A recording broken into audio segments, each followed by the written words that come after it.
Before we get started on how to log a shot, do understand that some of this is subjective.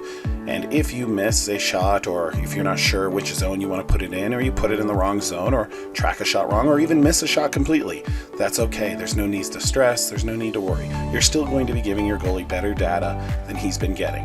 And as is with everything, you will only get better at it as you do it. In this video, we're going to start logging shots. So the first thing we ask is, where was the shot from? And you can see we break the ice rink down into 5 zones. The first zone is the blue zone, which basically extends from the face-off dots across down to the goalie's posts, and that's considered the low shot. If you continue up along that line to the green zone, that's going to be top of the circles and down to about the hash marks.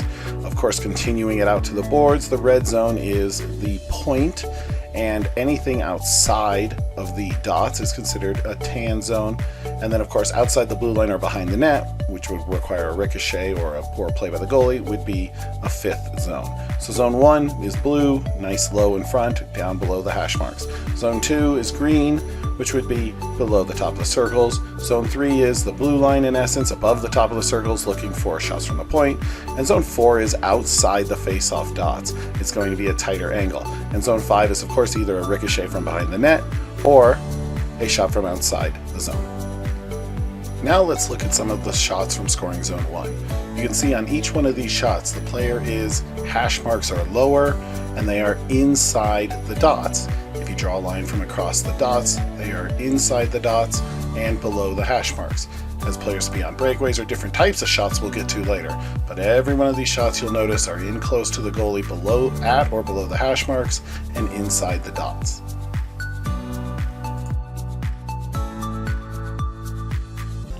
Now we'll take a look at some shots from scoring zone 2, the green zone. So these shots are going to be about top of the circles, drifting down to the hash marks. Again though, following that line inside the dots. So they'll be more above the hash marks, top of circle range. And you'll see lots of shots still dancing between inside the dots, not quite out at the point, but not as low down on the goalie.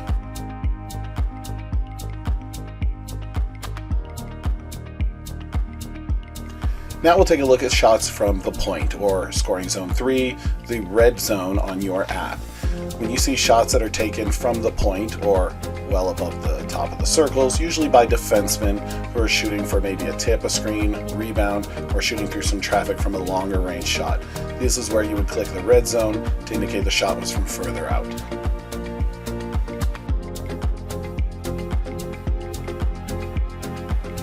The fourth one we'll look at is outside the dots. This is a much tighter angle for a goalie and doesn't give the shooter a lot to shoot at. The way you really watch for this is anything outside the face-off dots. If you draw a line from the post to the dots and just continue it up the side, you reach kind of an angle or funnel coming out. Anything outside of your 2 lines is zone 4, the tan zone. You can see players can step out from behind the net, they can skate in around the side, sometimes passes down low, or even one-timers across can be outside. Oftentimes you'll see rebounds that get put to the side of the net but not all the way to the corner, and we'll have shots from there. So anything outside the dots you can mark as zone 4 or this tan zone. Our final zone is outside the blue line. Maybe they're icings or dump-ins on net, but any kind of shot from outside the blue line, neutral ice, or even the far end, as long as it's on the net, is a shot that you can track. The last thing you'll be tracking is a tick. A tick is where our goalie uses his stick or something to block a pass or deflect a pass or some kind of play with his stick. Even a poke check would work. Anytime your goalie uses a stick to tick the puck, you can track it. The last few things you should know about on this app from the screen are game stats up at the top here.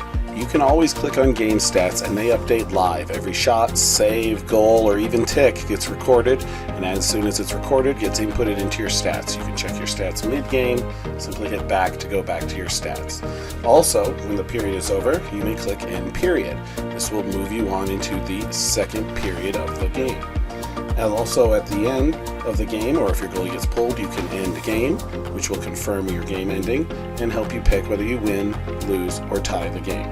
Finally, in the bottom right corner is the help button, where you can find more tutorial videos and even markups to give you some information on each of the zones in case you forget.